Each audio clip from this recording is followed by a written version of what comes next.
I was curious to know, how did Jameson Empire get you involved in the awards? Did it have something to do with a case of whiskey? I think I am going to be lucky enough to take home one bottle of whiskey.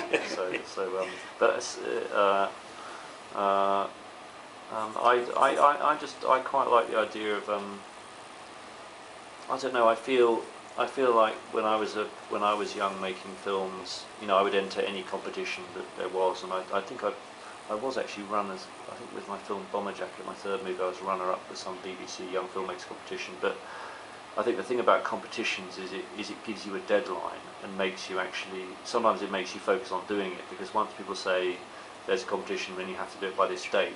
And the tricky thing with filmmaking is that it can always drift, because it's quite complicated to organise. And even in the world I live in now, the reason why the King's Speech came together when it did is because Geoffrey Rush was doing a play and had to leave England on a certain date, and we had to shoot it in the window. Without that, it would have been another 3 months, 6 months. It just knocks on unless you have a deadline. So I love the thing about competitions is you inspire people to get on with it by having something to aim at. And also I think it's clever that it gives.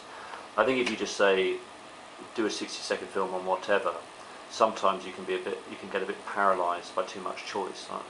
But once you say no, once you give people an idea, say pastiche or pay homage to your favourite film. Everyone's got a favourite film. Yeah. And it just makes it slightly more contained as an idea. And I remember that actually the very first film I ever made was I think I was 13 when I shot it, and I remember getting incredibly paralysed by watching. This is my first film. What should I do? What should I do? And in the end, my mum gave me really good advice, where she just said, don't get too caught up on the idea that you have to do your masterwork at 13.